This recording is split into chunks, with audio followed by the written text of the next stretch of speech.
nós vamos falar sobre o tema condoreirismo. Vamos falar sobre o contexto histórico, as características, os principais autores e as obras. Condoreirismo é uma parte de uma escola literária da poesia brasileira, a terceira fase romântica, marcada pela temática social e a defesa de ideias igualitárias. As décadas de 1860 e 1870 representam para a poesia brasileira um período de transição. Ao mesmo tempo que muitos dos procedimentos da primeira e da segunda geração são mantidos, novidades de forma e de conteúdo dão origem à terceira geração da poesia romântica, mais voltada para os problemas sociais e com uma nova forma de tratar o tema amoroso. Fugindo um pouco do egocentrismo dos ultrarromânticos, os condoreiros desenvolveram uma poesia social, comprometidos com a causa abolicionista e republicana. Em geral, são poemas de tom grandiloquente, próximos da oratória, cuja finalidade é convencer o leitor ouvinte e conquistá-lo para a causa defendida. O nome da corrente condoreirismo associa-se ao condor ou outras aves, como a águia, o falcão e o albatroz, que foram tomadas como símbolo dessa geração de poetas com preocupações sociais. Identificando-se com o condor, a ave do voo alto e solitário, com capacidade de enxergar a grande distância, os poetas condoreiros supunham ser eles também dotados dessa capacidade. E por isso tinham o compromisso, como poetas gênios iluminados por Deus, de orientar os homens comuns para os caminhos da justiça e da liberdade. O poeta Tobias Barreto, patrono da cadeira 38 da Academia Brasileira de Letras, é considerado o fundador do condoreirismo brasileiro. E as principais características do condoreirismo brasileiro são liberdade poética, busca da justiça e identidade nacional, temas abolicionistas e republicanos, libertação do egocentrismo, erotismo e pecado, e poesia social. Antônio Frederico de Castro Alves, escritor baiano de maior destaque da terceira geração romântica. Castro Alves, chamado de poeta dos escravos, apresenta uma poesia dividida em duas temáticas, a poesia social e a poesia lírica amorosa. Dentre elas, podemos destacar O Navio Negreiro, Espuma Flutuantes, A Cachoeira de Paulo Afonso e Os Escravos. Joaquim de Souza Andrade, mais conhecido como Souza Andrade, foi um escritor e poeta maranhense muito influente da literatura brasileira. Em 1857, publicou seu primeiro livro de poesia, Harpas Selvagens.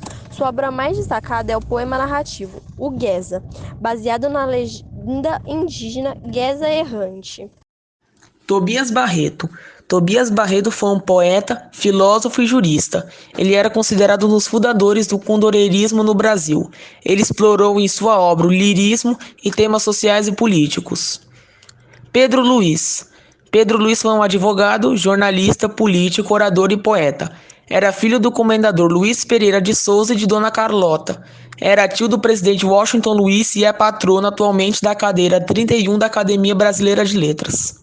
O Navio Negreiro, Tragédia do Mar, é um poema de Castro Alves e é um dos mais conhecidos da literatura brasileira. O poema descreve com imagens e expressões terríveis as situações dos africanos arrancados de suas terras, separados de suas famílias e tratados como animais nos navios negreiros, que os traziam para ser propriedade de senhores e trabalhar sobre as ordens dos feitores. Foi escrito em São Paulo, data de 18 de abril de 1868. Quando o poeta tinha 22 anos de idade. E quase 20 anos depois da promulgação da Lei Eusébio de Queiroz, que proibiu o tráfico de escravos, em 4 de setembro de 1850. O Navio Negreiro é composto de 6 partes, com um total de 34 estrofes e alterna métricas variadas para obter o efeito rítmico mais adequado a cada situação retratada do poema. O Navio Negreiro. Senhor Deus, os desgraçados, dizei-me, Senhor Deus, se é cocura, se é verdade. Tanto horror perante os céus, ó mar, porque não há papas? Cola esponja de nuas vagas, no fel manto de bueirão, Astronoites tempestades, rolar das imensidades, varrei os mares tual. Obra Vozes da África é também uma das obras de Castro Alves, o último dos mais importantes poemas que o poeta escreveu em São Paulo. Para os escravos, é uma alegoria do pujante destino da raça africana, vista não já através de um navio negreiro, mas em seu próprio batismo habitat. É uma doce prosopopeia em que a África narra suas desgraças e impetra a misericórdia divina. Portanto, o eu lírico desse poema é a África que se deixa a Deus pela desventura de ver seus filhos arrebatadas no solo pátrio para serem escravizadas e lançadas ao desamparo. É a soberba apóstrofe do continente escravizado a implorar a justiça de Deus. O que indignava o poeta era ver o novo mundo talhado para as grandezas, para crescer, criar, subir a América, que conquistaram a liberdade com formidável heroísmo, se manchavam no mesmo crime na Europa. Trecho do poema Vozes da África. Deus, ó Deus, onde estás que não responde? Em que mundo, em que estrela tu te escondes?